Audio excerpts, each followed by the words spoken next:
Welcome back. The markets are not closing in that kind of a fiery mood that they indicated, say, about half an hour earlier, especially not the Nifty Bank. It's seeing some rapid closing of positions, but still very safely in the green, about 0.8% higher for the Nifty Bank, mid caps as much, and the Sensex in the Nifty likely to end well over 0.5% higher. Deepan, I wanted to ask you, where would you put incremental money? Are you going to put it on stocks like aviation, hotels, etc.? No, Lata, I think still we're very positive on banks, and one could kind of move down the line into some of the more riskier banks, like say IndusInd Bank or RBL or IDFC first. You could look at some of the NBFCs also, the tier 2, tier 3 NBFCs, the likes of Cholamandalam, L&T Finance, maybe even some of the microfinance companies like Credit Grameen or Spandana Spurti. I think this is the time to get more granular in terms of small mid-cap banks and NBFC. I think they can do exceedingly well. And I think that over a period of time, they will get higher earnings growth, as well as the P's which have shrunk significantly right from February 2018 since the IL&FS crisis. There's scope for the PE price to book also to move up. So I think incremental capital has to be in the banks and BFCs. And I'm not yet a great fan of businesses which still rely on crowds and footfalls to come into their premises for growth to come through. So not very positive on hotels or aviation stocks, theater companies, theater exhibition companies, or even retail companies for that matter, although Titan has come out with a spectacular set of numbers. Got that, Deepan. We are running out of time. Thanks a lot for joining us. Have a good weekend.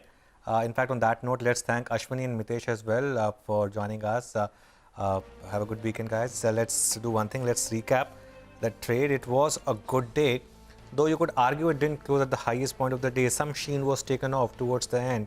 Large part of that was because of Reliance, which was down about 4%. I'm starting with a loser even on a day like this because that was the primary reason the market didn't close at the highest point of the day. But in terms of winners, it's really been about the banks and NBFCs. I mean, Bajaj Finserv this month is up 53%, 9% today. Bajaj Finance up 4% today, 42% for the month. Remarkable. Apart from that, Kotak was up as well. Kotak is seeing some incremental buying, fresh all-time high on that stock. Remember, there's some MSCI buying which is still to happen in Kotak.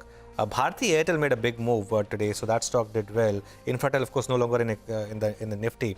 Titan 5.5% higher, GAIL 4.5% higher, Nestle, HDFC Bank, HCL Tech, ITC. Well, it's been a strong month for ITC as well. That was our momentumizer as well today. That one is up now 15% for the month, and Ultratech Cement as well. So a lot of winners, Lata, today. Only one notable loser today. Absolutely. It is 3 stocks in the green for 2 in the red. I mean, 1.5 stocks in the green for 1 in the red. So clearly, the breadth of the market was very positive, and it's been like that for more days this in November than otherwise. I mean, the mid-caps have had their way. And of course, leading the pack of mid-caps is Bharti Infratel. What a stunning move, 20%. And followed next by Vodafone. Of course, that's a smaller base, but that also is going with 7.5% in terms of gains. Laurus Labs, long-time winner, continues to win. BEL has been performing, like a stunner in the last 2 days. And then you have Jubilant Food, GAIL, Adani Gas, many of the metal stocks, a whole host of PLI stocks like Dixon. It's been a great day for mid-caps as well, a great week for mid-caps as well, a great month. And on that positive note, it's curtains on closing bell, but don't go anywhere. We have the most interesting of investment lessons lined out for you with an expert investor.